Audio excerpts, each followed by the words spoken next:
Hello and welcome. Well, the topic today is very simple but yet very, very deep. Just one small question: forgetting Africa?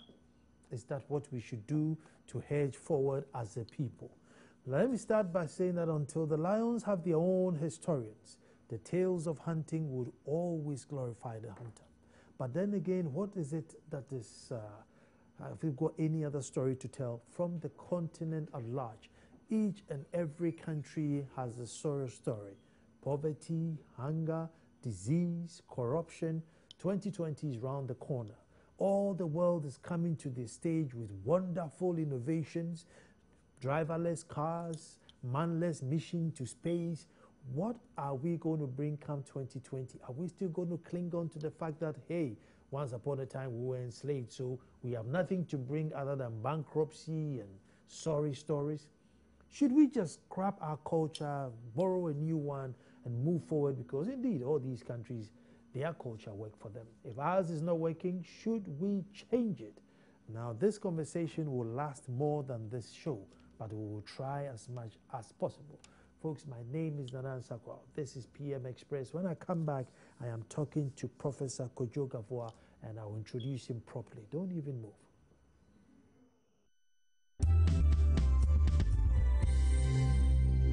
Thank you very much for staying, forgetting Africa in order to forge forward quicker, probably catch up with the likes of the Malaysias and the Singapores and the Americas and the Londons that we always compare ourselves to. Should we maybe imitate their culture a bit more so that we can also forge forward just like they have done? I don't know where that would lead me. I know I'm a bit on the cultural side, but you know, in reality, in a continent as large and a country, what should we do? Who else to educate us than Professor Kojo Gavoa, Dean of the School of Arts, University of Ghana, Legon. Professor, you're welcome. Thank you. And I hope we'll get you more because I know this conversation will not end on this show. I just want to find out if we should do away with our culture since it hasn't done us any good in Ghana, all over the continent. Indeed, you look at South Africa is doing well. Why? Because maybe they had more whites there who clung on to their power, and therefore they have a good story to tell. The young ones coming have stopped speaking our language, and they seem to be coping fine. Is that the way forward?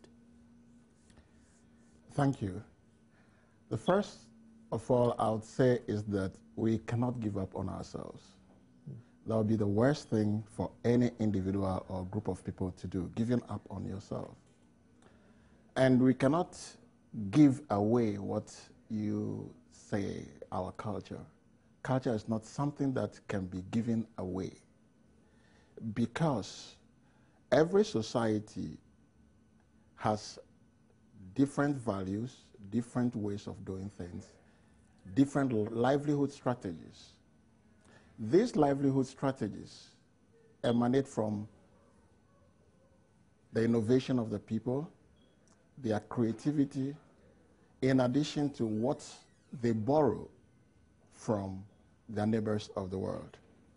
So if you say you are giving up your culture, then you are giving up on yourself. And what are you going to replace that with? Mm-hmm. Because as we live as a people, we sometimes take things from outside, fuse them with what we already have. We also incorporate some of them. Sometimes we substitute. But life goes on. Aspects of our behavior may be maladaptive and might not have helped us to this stage. Those maladaptive ones will inevitably be replaced by things that we would do that would move us forward.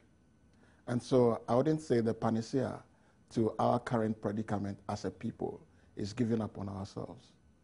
So then one would say, why are we where we are now? Because nothing seems to be working, and we are who we are, and this is what we have been able to produce. Why? Well, it appears that nothing is working. That's what it appears. But there's a lot happening. In the sense that if we consider where we have come from and where we are today, we should rather be smiling because we have been very resilient and we have not done badly. I say in different fora that what we have gone through over the past 400 and more years, we cannot redress those and make a headway within 58 years of our legal independence. We claim to have become independent in 1957, but that independence is only legal that we can organize our society by ourselves, but we are not independent economically. And I would say even politically, we are not independent. We are still part of a global system of states. And the forces which we work with, or we have worked with in the past, continue to exert so much influence on what we are today and what we do today. Is that not a defeatist argument or defeatist position to take? I will not say that we are not of age. We are of age, 58 years as a nation. We are of age. However, it is because we have not taken time to study and understand where we have come from that we are unable to transform ourselves positively. You see, the subjects and the knowledge systems which would help us move forward, we have glossed over them. We think there's something out there that we can quickly grab today that would make us move faster than normal. But if you don't know yourself, and you don't know your own environment, where do you think you are going? What I mean is this: we cannot blame the external situation for our predicament today. However, it is a major factor in who we are today and what we are today. And we can't gloss over that. The more we want to gloss over that, the more we fall deeper into trouble, because we are not being guided by our past. That's it. That's the point I'm trying to make. I mean, the whole of sub-Saharan Africa, I mean, you can't pick and say, as for these guys or as for that country, they escaped the net. Not a single one of us were able to escape the net, even erase these imaginary boundaries. I mean, how can a whole people be so trapped if it isn't something that is inherent in us, that is not making us move forward? There's nothing inherent in us. It is not genetic. We are not born to be the way we are. The way we are is a factor of a combination of variables that have affected us over the years. Now, there are aspects of our history that we wouldn't want to be talking about. You see, we were once enslaved as a people and traded. We were dehumanized for a very long time. Thereafter, okay, some of our forebears were traded and taken away. That brought a lot of instability on the continent. But beyond that, we were enslaved here, and we call that colonialism. In our own country, we did not have the legal backing. Outsiders ruled us. The Portuguese, for example, were in what became known as the Gold Coast, in the Elmina area, for over 260 years. Okay, the Dutch were there. The Portuguese were there for about 60 years. The Portuguese was there for over 260 years. The British was there for over 60 years before we became independent. In the Accra area, all the way to Keta, the Danes operated for several centuries before we became independent. Okay? Now, some of the things we call our culture, our values, would, as a result of all this, be something which we have inherited from that kind of interaction with our neighbors of the world. How do we get out of it? That is what we should be mindful of today. We cannot be blaming what we have today on that system. But you see, the mental framework, the intellectual framework within which we operate today is influenced by those experiences of the past. Through the school system, through the religious systems that we have, through the media landscape, through our interactions with various people we meet today, we have developed a certain kind of ideology which says that much of what comes from outside is better than what we have. Mm-hmm. So we feel inferior. We are not confident as a people. We cannot trust each other. And sometimes we express this in ways that we think are normal. We say, oh, black man, black sense. Okay, Bibini, black man, and so on. Sometimes we even put it in musical lyrics. Mi brony, oh, and then we are praising somebody. When we say mi brony, then you're speaking good of somebody, or you're admiring somebody. Why should that be? It is because at a point in our history, we're made to believe that we are subhumans. And we have not yet overcome that. From basic school, many of the examples that are used to illustrate what we are taught come from the outside, not from within. I remember when I was offering geography in sixth form those days, it was compulsory. North American geography, European geography was compulsory, but African geography was optional. We learned everything about the Canadian Pacific Rail. We knew about the prairies. Anytime it came to plateaus, the examples were cited from outside. Nobody told me that we had a Kwao Plateau until I went to school at Mpraiso Secondary School. I didn't know that we had rift valleys. I didn't know we had folding mountains in Ghana. And it continues up to today. We are made to sing and learn about worlds outside ours. In the bleak midwinter, we still sing that snow today. Snow had fallen on snow. Snow, and yet we haven't seen snow here. We do that. Jerusalem, my happy home. We sing with vim. Okay? Those things gradually affect us. And for that matter, we cannot work together.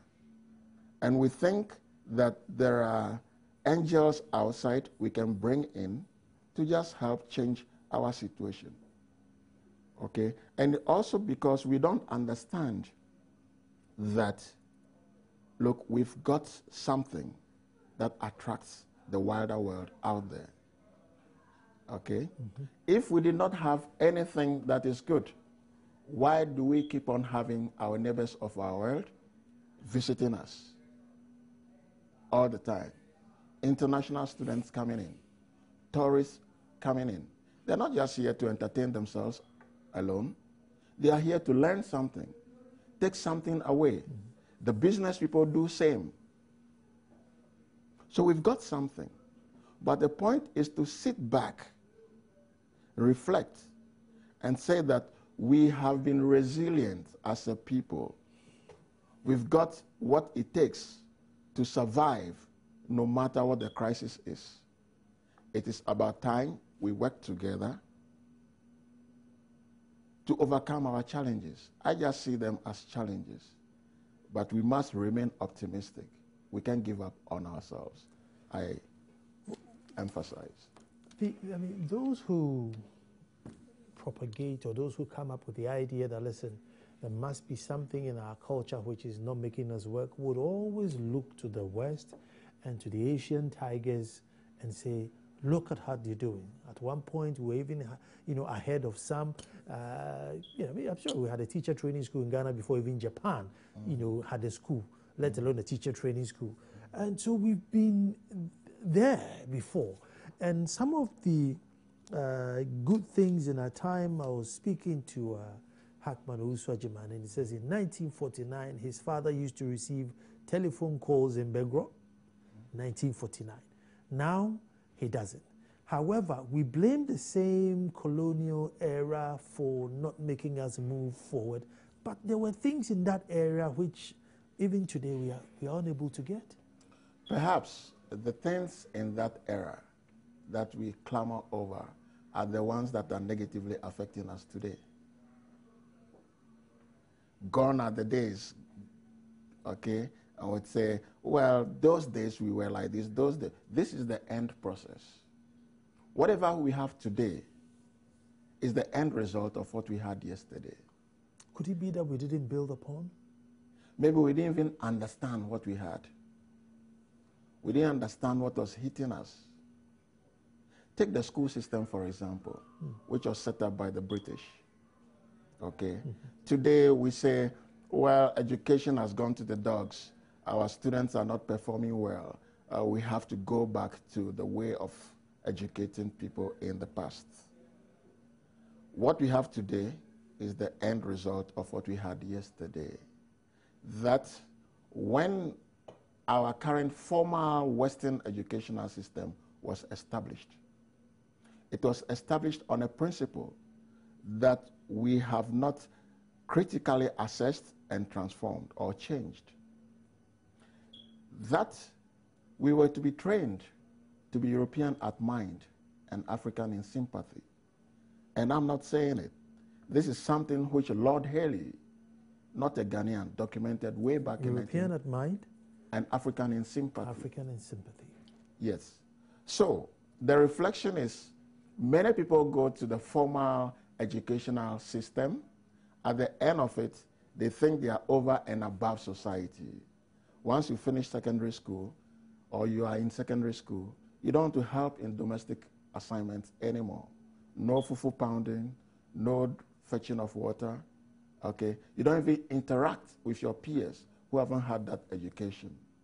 Then gradually, when you get to an institution at Legon, you think you know it all, over and above the rest of society, because you are on an ivory tower. There is no fit, no link between your education and the community out there. So sometimes you get out of school and then you find yourself, there's a big vacuum. You don't even know how to readjust into society. Okay?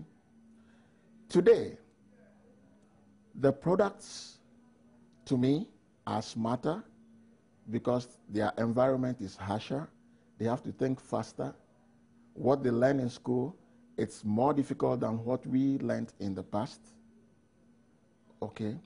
Perhaps it is because we have not sat back to critically evaluate what we have appropriated, why we cannot even address them.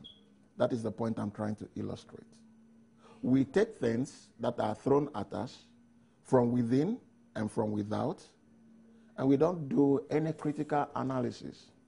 Once it comes from a so-called big professor or big consultant, okay, we believe in big names. Once it comes from them, we fail to do critical analysis of what it is. Something comes from IMF. Because it's from IMF, hey, let's do it. Because it's from World Bank, let's implement it. We have implemented and implemented and over-implemented and no concrete results. We move 2 steps forward and we move back. We are eager to execute theories without waiting to see whether that theory is relevant to our context here.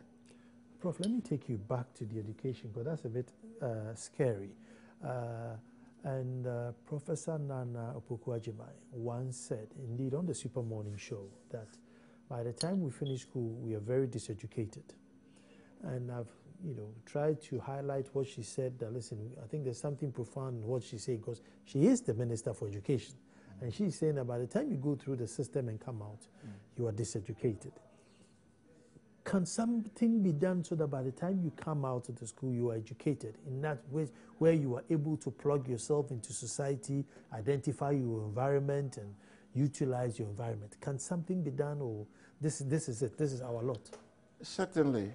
Whatever we got from the past, we can change it. We can change that. We can transform it to our advantage. It's the way we teach which I see as the problem. There's learning by rote, mechanical learning. And I think we keep ourselves in the classroom for too long, talking theory, okay? And we fail to get out there, allow students to go out there and see the fit between what they learn in the classroom and what there is out there. That is why by the time we leave the classroom, we are miseducated and we lose it. Okay? So it's telling ourselves that no, the way we teach should be revised. Now, when we talk about education, we should not limit it to the realm of formal Western education, which we have from class or kindergarten to university. That is based on the formal Western educational system which was introduced to us, which we have appropriated. But education goes beyond that. The media today educates people more than the lecture theater. The internet, the mobile phones, people we encounter in the streets, we learn a lot from them. Much of what we know will not come from the classroom. So the onus is not on the teacher in the formal educational sector alone, but even within the house. These days, how many hours do parents spend with their children? At dawn, they are gone. The children are taken to the classroom. They come back, extra classes. By the time they get home, they are so tired. The parents cannot impart much knowledge. Even take the so-called graduate unemployment. The kids come home, or our children come home, okay, the parents are not there to ask them to do certain chores. We want to do everything for them. Yeah, which dress do you want? We buy it for Ya. Kweku, which shoe do you like? What's your size? We buy it for Kweku. Kweku sleeps. He doesn't get up early to do anything for himself. We have a house help, does everything in the home. Kweku is helpless. He goes to the university, he studies, and then he thinks that the instructor must give him notes to copy, PowerPoint presentation, so he can copy notes. And then he goes to memorize and reproduce. He doesn't understand what he has memorized. Then he goes back home after completing university, and then he cannot get out there by himself and find a job. He cannot persevere. He cannot explore. And he stays home complaining that he haven't got a job. I've applied, but I haven't got anything. Okay, in some instances, we say connection. Then daddy says, I have a friend somewhere who has a job for you. And Kweku goes there and cannot perform because he has never performed independently before. Then we blame it on the teacher. We blame it on the formal educational system.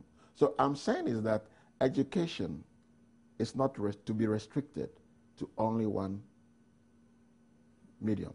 It should go beyond that. Beyond the writing. Yeah. So these are the things we have to start looking at when we say our values are failing, our customs are failing. These are all part of our customs. It is customary to educate people by rote. Teacher writes on the board, you copy. Lecturer comes and they take notes to you. Okay, you are to, there are some, if you don't reproduce what they come and dictate, you fail. When you ask critical question in class, they get mad at you. It's like you are challenging them. So students feel intimidated. It happens, okay, from kindergarten through the tertiary educational level. That is why I would say that what the Honorable Minister observed is relevant.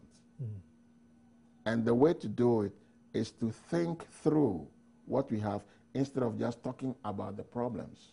Could it be something you change immediately? Should it be something you do gradually? I can imagine maybe if this was 200 years ago and I followed my father to the farm, I could ask him, why should I plant 2 feet away from this? And he'll probably tell me because of this, or even find another story to say, well, if you plant it too close, some bird will come and eat you at night, so plant it 2 feet away, and therefore I'll be educated, on the farm. But you bring it to the classroom, like you're saying, and it's like, you dare not ask me a question because this is the formula. You learn the formula and come back. Why x is over y times 2, don't ask me. That is it. Plot your figures in and go. So why don't we go back to the point where we're able to ask? Because we know by not asking we are failing. It is not late. We have to encourage critical thinking. We should have critical minds. We should encourage people to ask questions.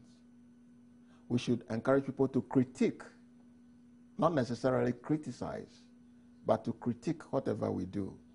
And we should take that, okay, without having any reservation. Anyone who critiques us, we must rather like that person. I see. But what we have got and we have appropriated and we have not yet been able to deal with it is that, why should you challenge me? When you critique somebody, it's like you are challenging the person. Would you say that's a borrowed culture or that's our culture? That is, I will not say it's our culture. You see, a few years back, and again, I'll go to the origin of some of these things. We call it invented traditions. Certain traditions that were invented as part of the command and control system, exported to us, and we have appropriated and internalized them, and we call that discipline. When someone is talking to you, you bow your head, you don't look at the person straight in the eyes. When you do that, you risk being slapped. They say, you don't respect.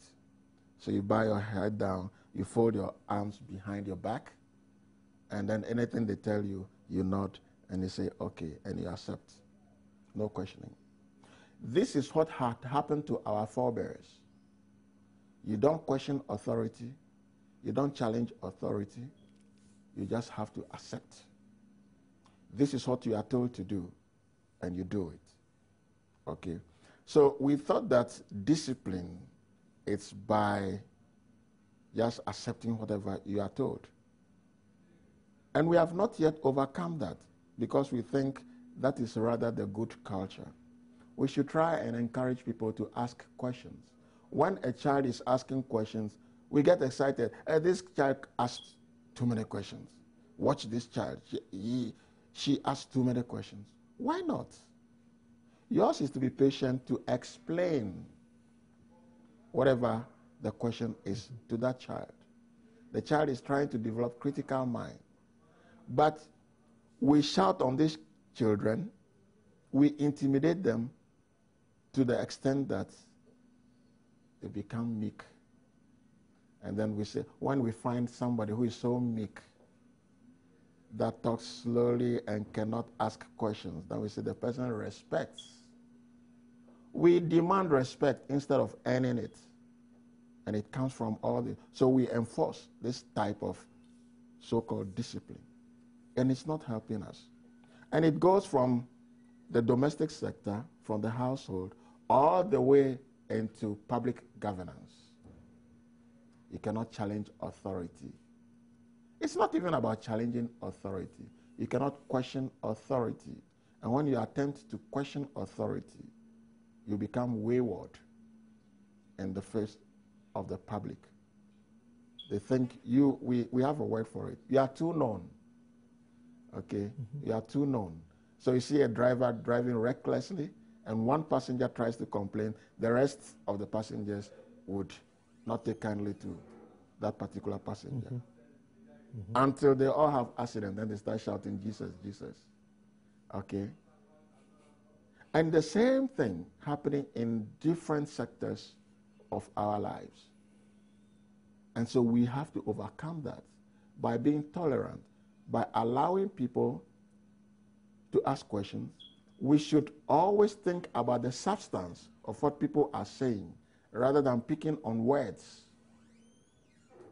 and the attitude or this boy has a bad attitude. I don't want him around because he's going to ask too many questions. And they look out for you.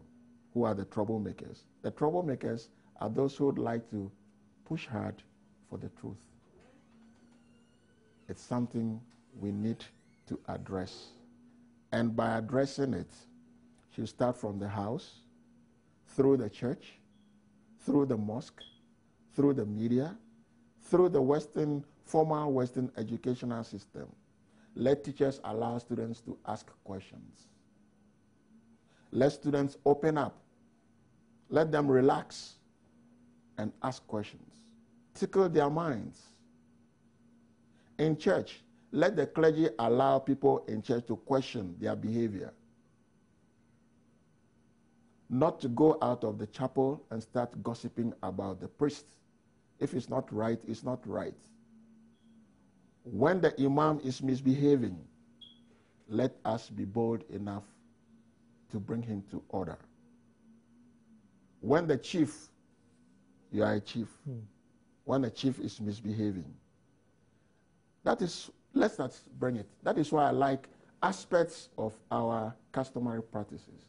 I am aware of this festival in the Bono area, okay, in the Bono area, whereby the Apo Festival, okay, during the Apo Festival, you can say anything to the chief. You can tell him his drawbacks. You can criticize him. You do all that throughout the day until the elders sit, offer their prayers to God Almighty through their deities and their ancestors. Thereafter, it ends. What happens is it gives the opportunity for the chiefs to learn, to hear the other side of the story. It is good practice, but we just celebrate, oh, this is a festival, and we don't learn anything from it. We are not learning from ourselves. There must be something good in our society, something good in our collective behavior, which we call culture. Let's identify those ones that can move us faster, whilst we try as much as possible to replace the maladaptive aspects of our lives. I'm going to take a break here, and when I come back, this conversation continues. And as you can see the time already, I know that we won't be able to cover it, and I hope that I can catch Prof and bring him back in. But when we come back from the break too, you join us on the phone and also share your grievances. That no, I don't think this culture is good for us, or yes, this culture is good for us. We need to go back to it if indeed we want to progress as a people. We're coming straight back.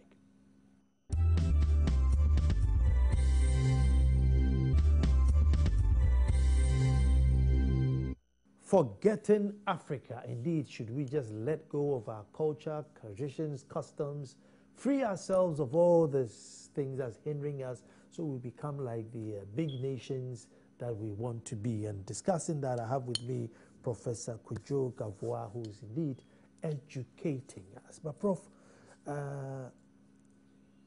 there's Islam, there's Christianity, which is also clearly, I mean, that is not arguably, we have made it our own now. And you are saying that some certain cultures you borrow and make your own. This is something that we've made our own.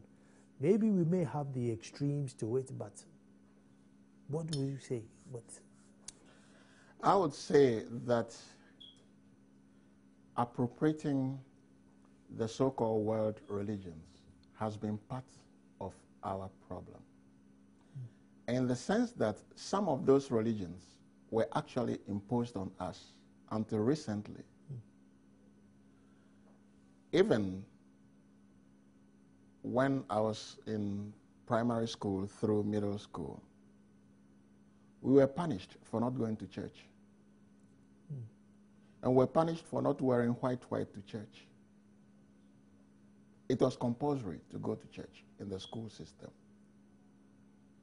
Okay? Any society, and as a result... Is it bad? It was a good thing? Well, it was good to some extent that it came with certain values. The preacher man will tell you, let's love the neighbor as yourself, and so those are very good values. They preach them.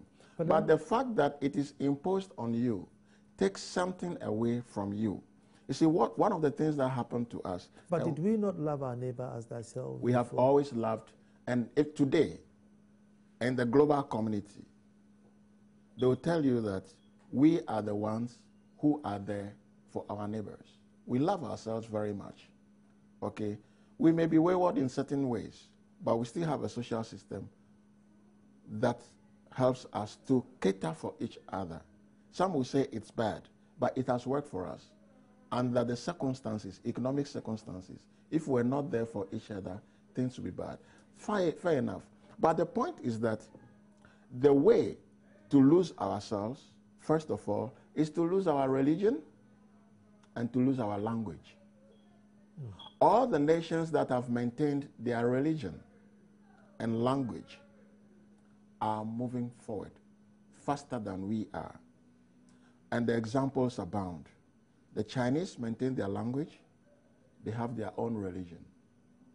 I will not say I'm not saying we don't have Chinese Christians. They have also accepted and are practicing some of these world religions. But many of them still believe in their indigenous religious systems. The Japanese have their religion, they have their language. The Indians, they have their religions, they have their languages. The English have their language and they have their religions. Come to Africa. Prof, we've abandoned our religion, and many of us are even shy to speak our local languages. Let me speak to Nkrumah. How can we move forward? Hello, Nkrumah. Hello. Hi. Good evening. Good evening, my brother, and let me hear your take on this. Okay. Sir, I'm calling from Tamale. To be frank, I'm very happy about the program. And the way the man is educating us, I'm highly impressed. I'll be very happy if from time to time you invite such a man to come and educate Ghanaians. All the time, politicians are quick to blame teachers or other civil society. They are quick to blame teachers that teachers are the cause of this, they are the cause of that. Putting all the problems on teachers. By natural sense, the problem is starting from the grassroots, from our own homes. So to be frank, this man, I just fell in love with the man. What the man is doing, he's doing a human job. Nkrumah, I will beg you from time to time, invite such a man to your studio to educate. I will definitely sweet talk the professor and try and get him here. He looks like a man who served God and country. We can get him. Let me speak to John. Hello, John. Hello. Yes. John, let me hear your take on the issue. Yeah, as a matter of fact, I love the way the professor is putting up. His statement, like the way he's addressing everything. You see, he mentioned something about go to Jamaica, Germany. They speak their own language. Look the way they have improved. Asian. Now even Ghana. Now if you go to household, they don't speak even their language at all to the children. Only English. Why are you throwing our culture away to adopt somebody's culture? The English language is not our language. Nowadays, most educated families, they don't speak their language at all. When you go to the house, only English. Thank you. How can the child, understand? You see, when you speak your own language, you see the way you can express yourself, the way you can understand things. You see, because I'm always saying this. Sometimes I watch TV a lot. When I listen to some of even our so-called professors, the way they speak. When you go to the U.S. or London, somebody who is not even a professor, the way those people can express themselves with their own language, somebody as a professor here can express himself like that. Thank you very much, John. John, thank you for that. Let me speak to Yaya. Hello, Yaya. Hello, good evening. Good evening, Yaya. I want to add up to what the last caller has said. Sure, add up for me. The colonial masters would have done us if they would have introduced our own language, one language, so that we would have used that one for our formal education. Yeah, I think Because they are the first people that have translated the Bible into the various local languages in Ghana. I thought that they would have done that thing to our formal education. It would have helped us a lot. That is what I have to say. Thank you very much. Let me speak to Ishmael. Hello, Ishmael. Yes. Hello, Ishmael. Where are you calling from? Yes, please. I'm calling from Asokwadansi. Talk to me, my brother. You see, we Ghanaians, we lack tribalism. When we decided to go on Ghanaian language, you will see that some of the group will decide our language is superior than other languages. But when I look at or go back about English, you see, it binds us together. And we cannot differentiate among us. So to me, we should stick to the English and make sure that we learn it and learn it. Thank you very much. Let me speak to Isaac, and Isaac is going to be my last caller. Hello, Isaac. Hello? Hello? Yes, Isaac. Yeah, good evening. Good evening, my brother. Let me hear your take on this issue. Yes, Kojo, that's that. We normally call him Kojo. Kojo, good evening. Good evening, sir. Yeah, he's responded. He says, good evening. Oh, okay. Okay. Today you are speaking like Professor Mills. I don't know. Isaac, what's your take on today's issue? The man is speaking brilliantly today. I admire that. He should keep it up. Thank you very much. So I think by popular consent and for God and country, the viewers want you back. So every now and then, we'll speak to the producers, we'll get back to you, and then we take aspects of our culture and ourselves and look into it and see which we take. But Isaac Ishmael made a good point. He says, look, one, we defend our tribes too much. If you say we're going to use Ewe as a national language, the Gans are going to say hey, the Dagomas will say ho. If you say you're going to use the Brown language, the Kuapims will say this, and therefore English, and then we can't separate anybody from it. What do you say? You see, those divisions are against some of the things that we have appropriated from the past, and it's affecting us negatively. We have not had problems with language. The Ghanaian speaks on the average 2 to 3 languages. Go to the markets, go to the churches, go to the schools. We are quick to learn each other's languages. So language has not been our problem at all. And what we call tribes, what do we mean by tribes?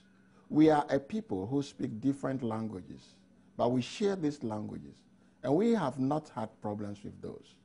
But the point is that when you forget your own language and you speak somebody else's language, you cannot develop any codes that can guide your development. When you want to learn mathematics, the codes are in English. Do you have any codes, mathematical codes in Twi or Ewe? We don't have that because we have not allowed ourselves to do that. You see it?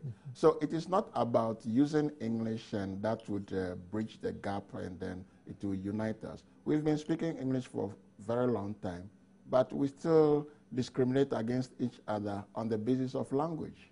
I don't see tribes, I see language groups, okay? But the early anthropologists, unfortunately, I belong to that discipline. The early anthropologists started separating us and calling one group a name, even the same group, they subdivide them and give them different names. Sometimes even our languages have been written or created for us by Europeans. In my language, we call something standard Ewe, which is not Ewe. Okay? And that is what is spoken in church and is what is spoken in the school system. They have created that language for us. But when we speak normally, it is different. You see, what we are saying is that there's an advantage being yourself, being who you are. So what we need to do is to start studying ourselves, asking the critical question, who am I? From where do I come? What is my environment? So we can develop love for ourselves and love for the place from where we come. But because we think that the standard of success to be civilized is to live like European, okay, we are quick to give up on ourselves, and Prof, that is not good. On that note, I'm going to say thank you very much, and then I think I'll get Prof in, and then one thing we're going to talk about is the conflict between our religions and our culture. I think that's another topic that Prof can really lecture us on. So one day I'm going to get you back, and so we look at the conflict between our culture and our religion, be it Islam or Christianity, which are the predominant ones. Folks, my name is Nana Sakwa. Azalu shouting in my ear, my director saying, off. Thanks to Malik, Evans, and Jennifer for putting the show together. And once again, Prof, thank you very much for coming. Thank you. Tomorrow we'll be back to do this all over again. Thank you very much for watching.